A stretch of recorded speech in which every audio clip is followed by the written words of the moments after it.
আমরা তো একটা গ্রামে বসবাস করি। আমাদের নিত্য চাহিদা বা দৈনন্দিন চাহিদা মেটানোর জন্য কিন্তু অধিকাংশ গ্রামেই উৎপাদন করা হয় বা উৎপন্ন করা হয়। তার মধ্যে অন্যতম হচ্ছে কৃষিকাজের। আসলে কৃষিকাজ করে বা কৃষি প্রয়োজনীয় যে যেগুলো প্রয়োজন সেটা প্রাথমিকভাবে বাড়িতেই থাকে। তো আপনাদের দেখাবো, চলুন আসলে একটা বাড়িতে, গ্রামের বাড়িতে বসবাস করতে হলে কি কি থাকা উচিত বা কি কি আছে এটা আপনাদেরকে দেখাই, চলুন। এটা কিন্তু আপনি দেখতে পাচ্ছেন লিচু গাছ। দুঃখজনক হলো সত্য, এই লিচু গাছে কিন্তু এবার ফল আসেনি, হয়তো বা অর্থাৎ 1 বছর, এই লিচু গাছটা বয়স 1 বছর, আর কিছুদিন পরে হয়তো ফল এসে যাবে। যখন লিচু গাছে ফল আসবে, লিচু গাছে ফল ধরবে, তখন অবশ্যই আপনাদের দাওয়াত দিচ্ছি, আপনারা খেয়ে যাবেন। এই যে দেখতে পাচ্ছেন যে এখানে আম আছে, আম গাছও আছে, এটা বাড়িতে আম গাছ। আপনাদের অবশ্যই আমরা, এখন আমের মৌসুম, মধুমাস, আপনারা অবশ্যই আম খেতে চলে আসবেন। আপনাদের এখানে পেয়ারা গাছ আছে, এই পেয়ারা গাছটা আপনারা ইচ্ছে করলে আপনাদের দাওয়াত দিচ্ছে অগ্রিম, যখন পেয়ারা গাছটা পাকবে, যখন এই পেয়ারা পাকবে তখন আপনারা খেয়ে যাবেন।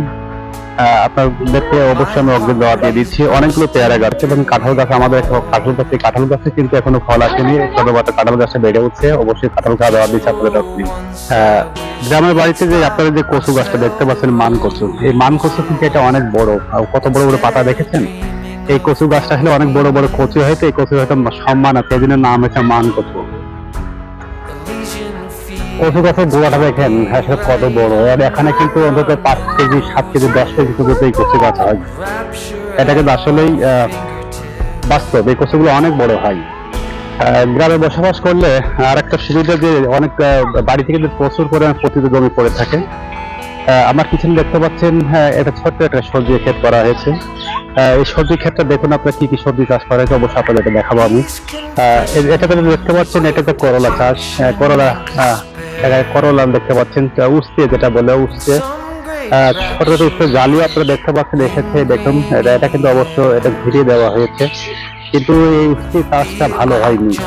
একটা অতিরিক্ত বৃষ্টির কারণে গোড়ায় পানি গিয়ে এটা নষ্ট হয়ে গেছে। এর পাশে আপনারা দেখতে পাচ্ছেন, এটা তো পুঁই শাক। পুঁই শাকটা কিন্তু বেশ পুষ্ট, কিন্তু সবচেয়ে বড় কষ্টদায়ক ব্যাপার হচ্ছে যে এখানে পানি ঢুকে গিয়েছিল। প্রচুর পরিমাণ বৃষ্টি হয়েছিল, বৃষ্টি হয়ে গোড়ায় পানি দিয়ে এটা কিন্তু নষ্ট হয়ে গিয়েছিল। দেখতে পাচ্ছেন বেশ সতেজ হয়ে গেছে, কিন্তু পাতাটা নষ্ট হয়ে গেছে বৃষ্টিতে।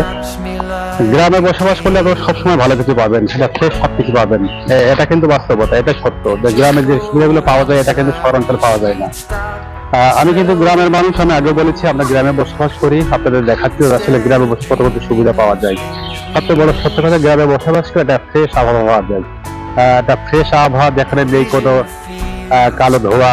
এখানে একটা যেটা পাবেন, ফ্রেশ আবহাওয়ার মধ্যে বসবাস করতে পারবেন। একটু গরমে ইলেকট্রিসিটি না থাকলেও কিন্তু আপনি গাছের ছায়ে যে বসবাস করলে বা গাছের ছায়াটা আশ্রয় দিলেও আপনি প্রচুর পরিমাণ ঠান্ডা পাবেন। গ্রামের সুবিধা কিন্তু এটাই। আপনার শরীরে ভিটামিন চাহিদা মেটানোর জন্য কিন্তু আপনি চাইলেই দেখতে পাচ্ছেন যে এইগুলো আপনি ব্যবহার করতে পারেন। এই যে কচুর পাতা আছে, বিভিন্ন ধরনের কচু পাতা দেখতে পাচ্ছেন, এটা প্রচুর পরিমাণ কচু পাতা পাওয়া যায় যেটা বসবাস করলে, যেটা কিন্তু ভিটামিন যোগানো, আপনার শরীরে ভিটামিন যোগানোর জন্য অত্যন্ত জরুরি বা এটা প্রয়োজন। দেখতে পাচ্ছেন এটা বাগান, এটা আমাদের এলাকায় কাবিল কচু বলে, আপনাদের এলাকায় এটা কি নামে পরিচিত সেটা আমার জানা নাই।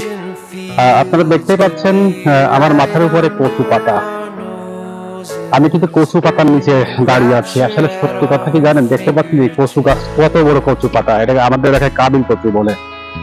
আপনাদের এলাকায় কি নামে এটা পরিচিত সেটা আমার জানা নাই। দেখুন আসলে সত্যি একটা ভালো লাগার ব্যাপার, এই কচু পাতা এত পরিমাণ গরম পড়ছে, আমি কিন্তু কচু পাতা ছায়া উপভোগ করছি। তাহলে এই গাছটা কত বড় দেখতে পাচ্ছেন, আপনাদেরকে দেখার চেষ্টা করবো, দেখেন গাছের গোড়া। আর এখান থেকে কিন্তু আমি প্রায় 5 ফুট 8-9 ইঞ্চি লম্বা, অথচ আমারও মাথার উপর, তার মানে এটা কত ফুট লম্বা হয়েছে কচু গাছটা। এই গ্রামের দৃশ্যগুলো আপনাদের সামনে তুলে ধরে একটাই উদ্দেশ্য, যে গ্রামটা আদি শিকড়। গ্রামেই তো আপনার আতুর নারীপতা রয়েছে, এই জন্য গ্রামের দৃশ্যগুলো আপনাদের সামনে তুলে ধরি। সেখানে সবাই ভালো থাকবেন, সাথে থাকবেন। আসসালামু আলাইকুম।